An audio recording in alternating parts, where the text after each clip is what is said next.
Should you move to Spain as a digital nomad? With many countries still reeling from the economic effects of the pandemic, the digital nomad visa has made quite a rise in popularity. Spain is one of the most recent countries to get working on a plan to attract and retain more international talents by helping remote workers get set up for long stays in the nomad-friendly communities. Spain has quickly become a popular hotspot for digital entrepreneurs due to its warm weather, incredible cities, fast internet speeds, and of course its vibrant culture. The coastal city of Valencia was recently voted the best city for expats in the world, while Madrid didn't fall too far behind. In this video, we are going to explore just why Spain is so popular amongst digital nomads and expats and how you can get the ball rolling on a visa in this beautiful country. One of the best reasons for moving to Spain is its beautiful weather and its access to so many amazing beaches. Mornings in Valencia could start out one of its many sandy beaches, and with on over 300 days a year of sunshine, you're sure to soak up your fair share of vitamin D. A quick stroll through the city's streets will offer a centuries-old view into the rich history of the country's architecture. With 13th-century cathedrals, Romanesque buildings to Gothic fixtures, it has some of the most beautiful cityscapes on Earth. If you're feeling hungry after all of that sightseeing, you'll be glad to know that Spanish food is fantastic. Valencia is the birthplace of paella, which makes this city the perfect home for a foodie. I couldn't imagine a more perfect lunch than a bowl of paella whilst bathing under the Spanish sun, just a few feet from the sea. Another reason to love this wonderful country is its unique and extremely fun culture. They hold many wild and intricate annual festivals as the Spaniards really love to party. Valencia is perhaps best known for Las Fallas, a wild 5-day festival in March, where giant paper mache puppets are paraded through the streets and are then set on fire. Numerous carnivals and festivals can be had throughout the year, especially in the spring months.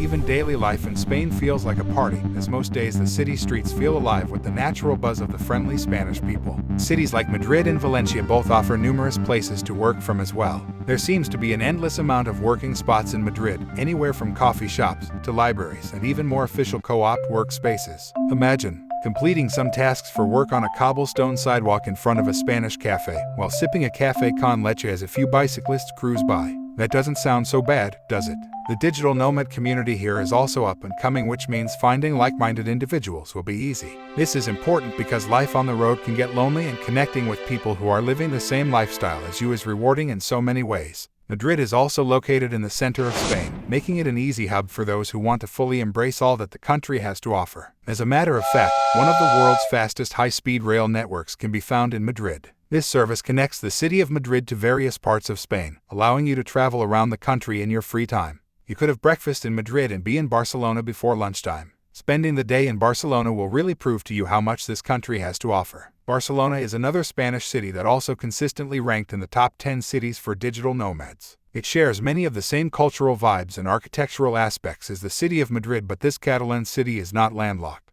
And while it doesn't have quite the same nightlife as Madrid, it does boast quite the party scene. Pretty much any major city in Spain has awesome nightlife activities to offer. As well as the plethora of attractions in the city center, it also has golden sand beaches and scenic views from Montserrat Mountain and the Bunkers de Carmel. Soccer fans shouldn't miss out on the Camp Nou, home of Football Club Barcelona. The nightlife in Spain can be quite intense. With a huge variety of activities, you will never go bored in this city. Everything from tapas bars, discos, regular bars, concert halls, and cocktail bars, there truly is something for everyone. A popular location for residents in Madrid and tourists alike are the terraces along the Gran Via. There are DJs here that entertain guests with music throughout the evening, along with drinks and gorgeous scenery. We know there is so much to love about Spain, but we wouldn't be doing our due diligence without mentioning some of the downsides to moving here as well. While living in Spain can be cheaper than living in North America, it is definitely more expensive than its Eastern European counterparts. Rent can be a little high as so many people are trying to move here, and some restaurants can also be quite expensive. An apartment in a city center can range anywhere between $700 to $1,000.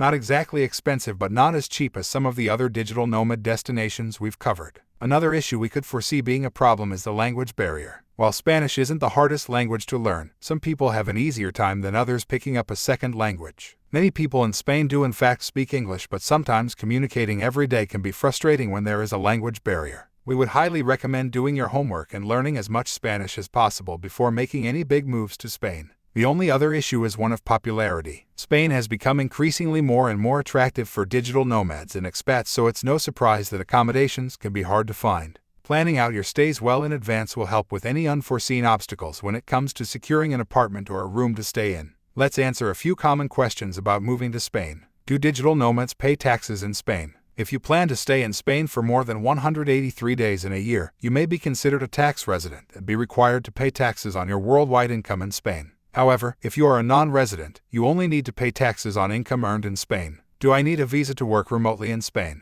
Yes, if you plan to stay in Spain for longer than 90 days, you will need a visa. A U.S. citizen can apply for a long-stay visa that allows them to work remotely in Spain. Is crypto tax-free in Spain? No, Spain considers cryptocurrency as a form of wealth, and thus it is subject to wealth tax. How can I avoid tax residency in Spain? To avoid tax residency, you need to spend less than 183 days in Spain in a year and demonstrate that you have a tax home outside of Spain and a closer connection to another country. Can I move to Spain without a job? Yes, you can move to Spain without a job, but you will need to have a source of income to support yourself and comply with the visa requirements. How much bank balance is required for a Spain work visa? The bank balance requirement for a Spain work visa varies depending on the length of your stay and your personal circumstances. It is recommended to have enough funds to support yourself for at least several months. Spain has so much to offer the digital nomad and expats. From its deeply enriched culture, its vibrant and delectable cuisine, its pristine beaches to the warm and friendly people, there is much to love about Spain. The weather can be hot at times, and it is very sunny almost 75% of the time. But if you like warm tropical weather, then this might just be the perfect place for you.